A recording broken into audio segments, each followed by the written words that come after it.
The House Judiciary Committee is still grilling FBI Officer Peter Strzok behind closed doors following the release of several anti-Trump text messages. Here now, a member of the committee, Republican Congressman Steve King from Iowa. Thank you for joining us. I know there's been some new information, but let's get to the heart of the matter. When he texted his, whatever word you want to use, Lisa Page, we're going to stop President Trump, or stop Trump. What did he mean? Did he explain that? Well, you know, most of what goes on in there needs to remain confidential, but I'll speak generally about the sense that I have, and I know it's already been, some of it's been put out into the press.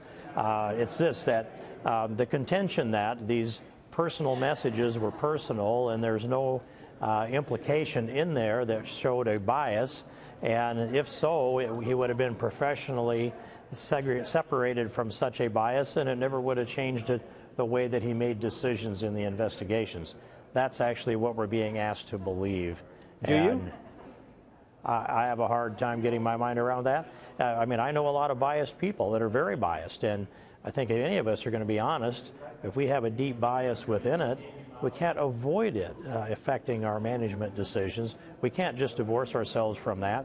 And a bias deep enough that at least implied that he would want to stop Donald Trump from becoming president, that tells you that the selection of the priorities on the part of Peter Strzok had to have been reflected in his, that had to reflect the bias that he carries within him and that Lisa Page carries within her.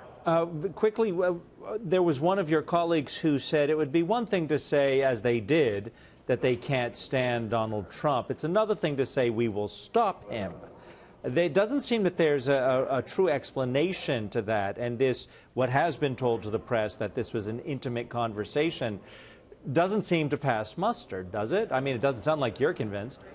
No, I wasn't convinced, but I will say the question you've asked, though, does point to where there is a gap in this, and that is that if they were going to stop it, what was the action that they may have taken or intended to take?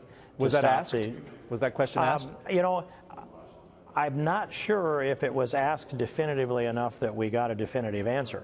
So, and that's why I asked, well, do we have a transcript of this? Because I want to go back and study the transcript in detail. I think we need to do that. It's there's a lot of little nuances, a lot of little small questions, a lot of short answers, and a lot of qualified answers.